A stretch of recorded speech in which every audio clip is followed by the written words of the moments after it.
ಹೇಳಿ. ಮೊದಲಿಗೆ ಜ್ವರ ಮಾತಾಡೋದು. ಸತ್ಯ ಶನೇಶ್ವರ ಸ್ವಾಮಿ ದೇವಸ್ಥಾನದ ಶನೇಶ್ವರ ಸ್ವಾಮಿಗೂ ಮತ್ತು ಶರಣನಿಗೂ ನಮಸ್ಕರಿಸುತ್ತಾ, ಜ್ವರ ಮಾತಾಡೋದು. ನನ್ನ ಹೆಸರು ಲೋಹಿತ್. ನನ್ನ ಶ್ರೀಮತಿ ಆಶಾ ಅವರು. ನನಗೆ 2 ಮಕ್ಕಳಿದ್ದಾರೆ. ನಾನು ಚಿಕ್ಕಮಗಳೂರಿನಲ್ಲಿ ಪೊಲೀಸ್ ಡಿಪಾರ್ಟ್ಮೆಂಟ್ನಲ್ಲಿ ಕರ್ತವ್ಯ ನಿರ್ವಹಿಸುತ್ತಿರ್ತೇನೆ. ಸುಮಾರು ನನಗೆ 3 ಬೋರ್ಗಳನ್ನ ತಲುಪಿಸಿದೆ. 3 ಬೋರಲ್ಲೂ ಕೂಡ ಎಲ್ಲೂ ಕೂಡ ನೀರು ಬಂದಿರಲಿಲ್ಲ.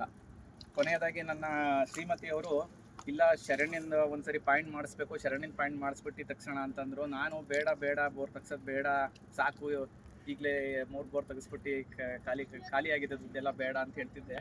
ಇಲ್ಲ, ನಾನು ಶ್ರೀಮತಿಯವ್ರು ತೆಗೆಸ್ಲೇಬೇಕು ಅಂತ ಹೇಳಿದ್ರಿಂದ ಶರಣ್ಯನ ದೇವಸ್ಥಾನಕ್ಕೆ ಹೋಗ್ಬಿಟ್ಟು ಶನೇಶ್ವರ ದೇವಸ್ಥಾನಕ್ಕೆ ಹೋಗಿ ಅಪ್ಪಣೆ ಕೇಳ್ಕೊಂಡು, ಶನೇಶ್ವರ ಸ್ವಾಮಿ ಕೂಡ ನಮ್ಮ ಪರವಾಗಿ ಅಪ್ಪಣೆ ಆಯಿತು.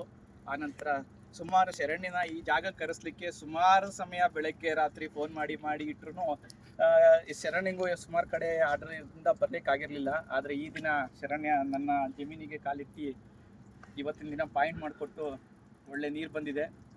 ಸುಮಾರು ಜಿಯಾಲಿಸ್ ಕಡೆ ಹೇಳಿದ್ರು, ಮತ್ತು ಕಾಯಿ ಪಾಯಿಂಟು, ಕಡ್ಡಿ ಪಾಯಿಂಟು ಮಾಡಿಸಿ ಎಲ್ಲ ಕೂಡ ಫೇಲ್ ಆಗಿದ್ದು. ಆದರೆ ಈಗ ಶರಣ್ಯನ ಕಾಲ್ಧೂಳಿನಿಂದ ಇವತ್ತು ನನ್ನ ಜಮೀನಿನಲ್ಲಿ ನೀರು ಬಂದಿದೆ. ನನಗೂ ನನ್ನ ಕುಟುಂಬಕ್ಕೂ ಶರಣ್ಯನ ಆಶೀರ್ವಾದ ಮತ್ತು ಶನೇಶ್ವರ ಸ್ವಾಮಿ ಆಶೀರ್ವಾದ ಹೀಗೆ ಇರಲಿ ಅಂತ ಕೇಳ್ಕೊಂತ ಶರಣ್ಯಂಗೆ ನಮಸ್ಕರಿಸುತ್ತಾ ನನ್ನ 2 ಮಾತು ಮುಗಿಸ್ತೀನಿ. ಆಯ್ತು, ನಮಸ್ಕಾರ ಮಾಡ್ಕೊಳ್ಳಿ.